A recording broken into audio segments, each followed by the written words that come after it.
అయ్యా ట్రంప్ గారు, మేమేం తక్కువ చేసినామయ్యా మీకు? మీరు ఎలక్షన్ల నిలబడితే 2 మాటల నీకే ఓటేసిండ్రు మా ఓళ్ళు. మీ దేశం చిన్న అధ్యక్షుడు మా ఆంధ్ర కల్లుడు.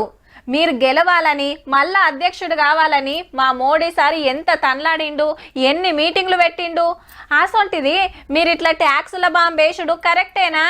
అన్నంత పని చేసిండు పో ట్రంప్ సారు. మన మీద 25% టారిఫ్ విధించిండు. అంటే అమెరికాకు మనోళ్ళు వస్తువులు పంపుతారు కదా అమ్ముకుంటానికి, అవో ఘాటి మీద 125 రూపాయల ట్యాక్స్ పడుతుంది. ఇక గప్పుడు రేట్లు పెరుగుతాయి, మన మాల్కు గిరాకీ తగ్గుతుంది. రేపటికెళ్ళి అమల్లోకి వస్తుందని సాటింపేసిండు. ఇండియా మాకు దోస్తు దేశం, మోడీ సార్ ఫ్రెండ్ అనుకుంటా గట్టిగానే ఇచ్చి పడేసిండు. అంతగానం ట్యాక్స్ వేయొద్దని మనోళ్ళు ఎంత కోసిస్ చేసినా అస్సలు తగ్గలే. మన దేశంకెళ్ళి ఆడికి పోయే సరుకు సప్లై తగ్గి బిజినెస్ ల మీద దెబ్బ పడుతుంది. ఇండియా తోటి మాకు పెద్దగా బిజినెస్ నడుస్తలేదు. ఏమైనా రష్యా చైనా నుంచి ఆయుధాలు సమర్ కొంటారు కాబట్టి ట్యాక్స్ గట్టిగానే వేసినామంటాడు బాజాప్తా. ఇదో తీరు పగన్నట్టే. అయితే పాకిస్తాన్ తోటి యుద్ధం ఆపాలని ట్రంప్ సార్ చెప్పంగానే మనోళ్ళు ఆపింది సుధా పన్ను తక్కువ పడటానికే అనే చర్చ నడిచింది. మన మీద గాయన పెత్తనం ఏంది, ఆయన ఊకోమంటే యుద్ధం ఆపుతామా అని నిన్ననే పార్లమెంట్ లో మస్తు లొల్లైతే లేలే మాకెవ్వరు చెప్పలే, పాకిస్తాన్ బతిమిలాడితేనే ఆగినామని ప్రధానమంత్రి మోడీ సార్ సమాధానం చెప్పిండు.